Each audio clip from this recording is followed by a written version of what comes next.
High guy on Trevor Lawrence coming into this year. I thought he was a top 15 quarterback with potentially low end QB1 upside. I was like, look, the Jaguars passed a lot last year. It wasn't always pretty, but it was effective.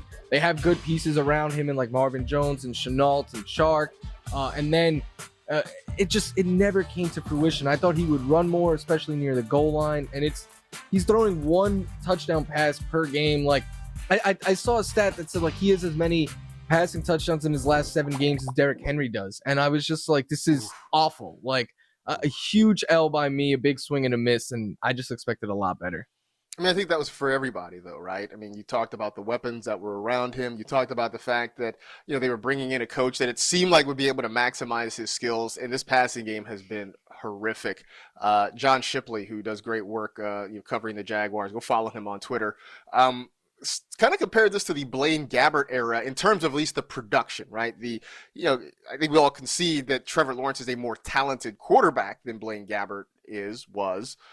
But in terms of what they've actually put out on tape and what they've put out on the field, it looks very similar. And that is, I think, the most disappointing part right now, because we all did expect more out of Trevor Lawrence. I was with you. I felt like he wasn't going to be a QB1 this year, but he was going to be a guy that you felt like in certain matchups you could start with confidence.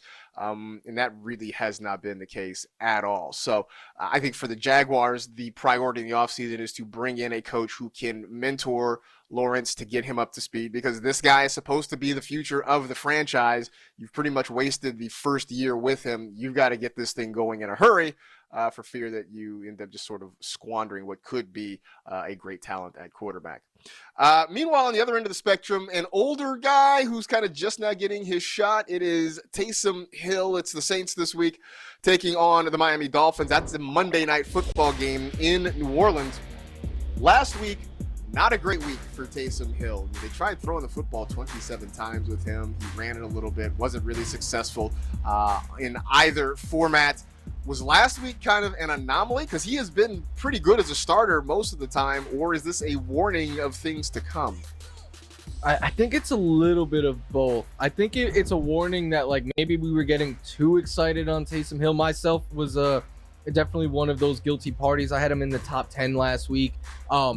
But I don't think it was this is a sign of things to come. I just think it is a sign that like, hey, he's not like an automatic 20 points. He can disappoint because he does have a lot of flaws as a passer, but I still have him ranked as the QB 12 this week because of what he can do with his legs, and that the quarterback position has some, missing parts and some banged up players. But I think it's a little of both, but not enough to scare me from using Taysom Hill this week.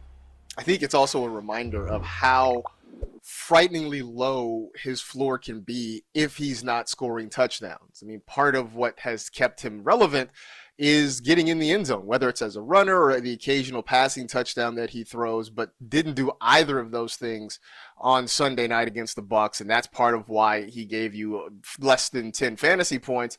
So I think it's just something to keep in mind. You're never going to get, a 300 or 350 yard passing game out of Taysom. Maybe I shouldn't say never, but it seems very unlikely that you're going to get, 300, 350 passing yards out of Taysom Hill. You could get close to 100 rushing yards, but you still need that touchdown or two in order to make it a pretty good week. So we'll keep an eye on that against a Dolphin defense that for the most part has been okay this year. So we'll see what happens on Monday Night Football between those two teams, and specifically with Taysom Hill.